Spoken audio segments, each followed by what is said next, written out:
Hello, have a nice day.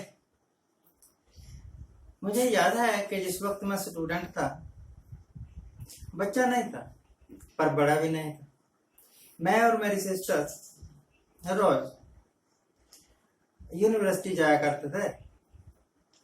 तो railway station पर पहुंचने के वास्ते, ट्रेन पकड़ने के वास्ते हमें 2 किलोमीटर का पैदल सफर करना पड़ता था। हमारे रास्ते में एक मंदिर पड़ता था, शिव जी का मंदिर था शायद वो। आमतौर पर जब हम वहां से गुजरा करते थे, चाहे सवेरे चाहे शाम, तो मंदिर में कुछ पूजा वगैरह होती रहती। कई बार हम रुक जाते थे, 2 मिनट अगर है ना हमारे पास तो रुकते थे मंदिर के दरवाजे के पास। कभी अंदर नहीं गए।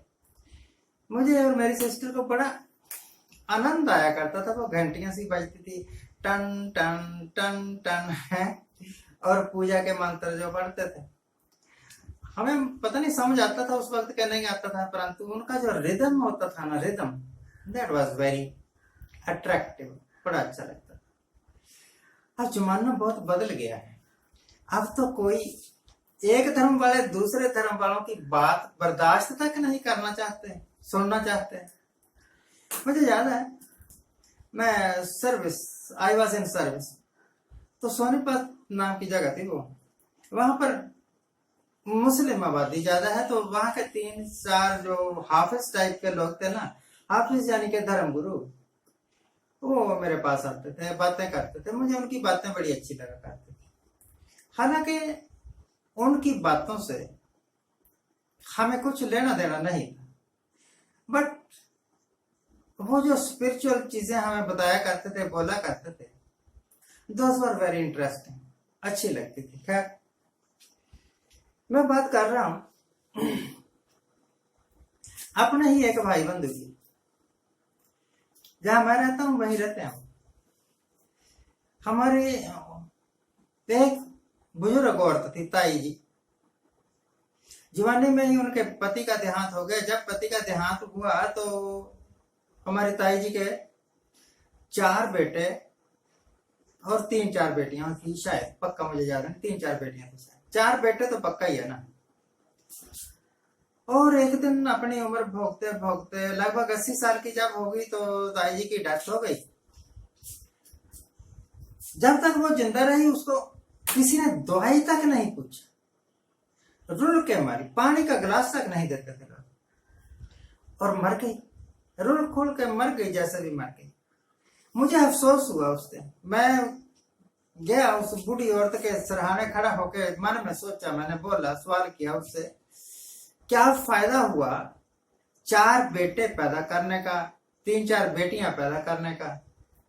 अब तुम्हारा बहुत बड़ा परिवार, जिस वक्त वो मरी थी तो लगभग 55 लोग थे उसके परिवार के। कई पोते, कई पोतरियां, कई दोते, कई दोतियां, बहुत लंबा परिवार। और मरते वक्त पानी पिलाने वाला कोई नहीं, मरते वक्त अच्छा सुंदर कफन ओढ़ाने वाला कोई नहीं। और फिर वही भाई साहब हमारे पास आए, दाह संस्कार के बाद कहने लगे, भैया तू हम परिवार में सबसे बड़ा है, बता कि कल को माता जी के अफसोस करने के वास्ते मकान आने वाली है, तो जो लोग मकान लेने के लिए आएंगे, अफसोस करने वाले लोग, उनको क्या खिलाएं? लड्डू, बूंदी, बर्फी, रसगुल्ले, ये सारा कुछ खिलाएं?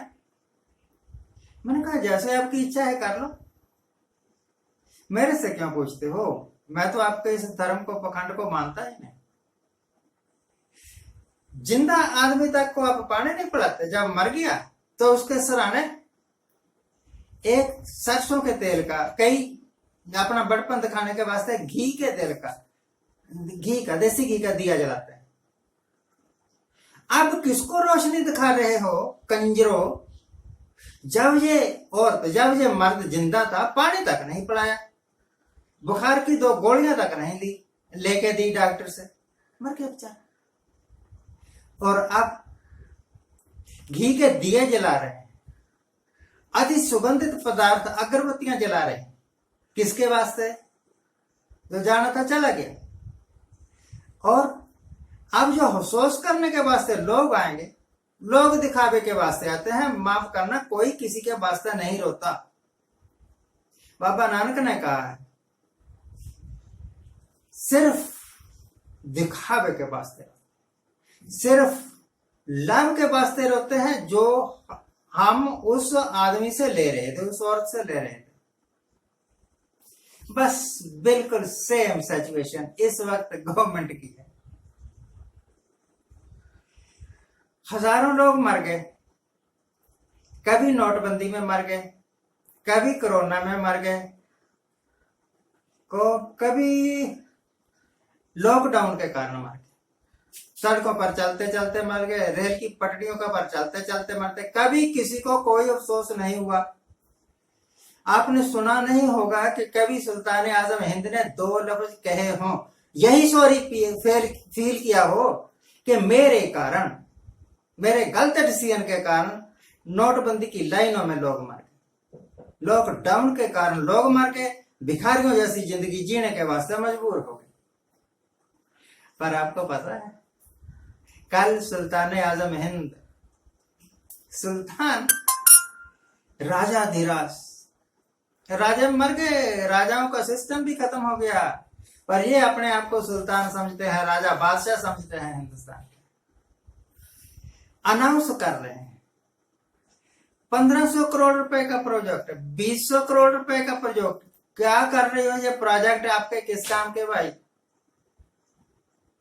थोड़ी सी बारिश हो तो आपके शहरों को जुकाम हो जाता है, नाक बहने लग जाता है, गलियां पानी पानी हो जाती हैं शर्म से। ये सोच के कहते हैं यूपी में तरक्की की बयार बह रही है, और वो बयार कहां बह रही है?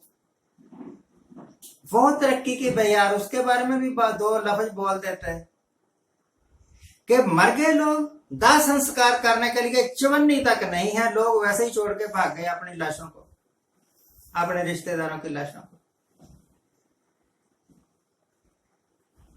ताई मर गई, किसी ने पानी तक नहीं पूछा, और बाद में जो अफसोस करने आ रहे हैं उनको जलेबियां खिलाएंगे, उनको रसगुल्ले खिलाएंगे, गुलाब जामुन खिलाएंगे, चाय पिलाएंगे, शरबत पिलाएंगे।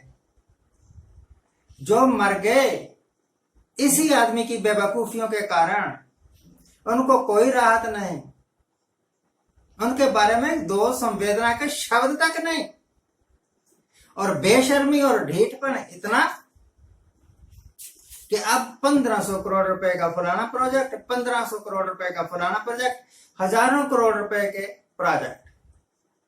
जिस वक्त इलेक्शन थे बिहार में तब भी इसी तरह बोलियां लगा रहे थे, अब यूपी में इलेक्शन है तब भी। क्यों भाई? आपके वास्ते इंसान इंसान नहीं है, आपके वास्ते जीवन जीवन नहीं है, आपके वास्ते सिर्फ वोटों का खेल है। सिंपल सा सवाल है, आप जवाब दीजिए, क्योंकि जिन्होंने जवाब देना है वो तो अपनी जिम्मेवारियां तक भी नहीं समझे। सोचिए जरा कि क्या हम लोग इन पॉलिटिशियंस के वास्ते सिर्फ एक सोर्स है, सोर्स जिसका प्रयोग करके कोई काम सिद्ध कर लिया जाता है। ये हमें अपना एक इनपुट समझते हैं, यूज किया, इलेक्शन जीते, राजगद्दी पर बैठ गए, फिर तू कौन और मैं कौन। आज के लिए इतना ही। आज जिनका जन्मदिन है उनको हैप्पी बर्थडे, आज जिनकी मैरिज एनिवर्सरी है उनको बहुत बहुत शुभकामनाएं। सदा सुखी रहिए।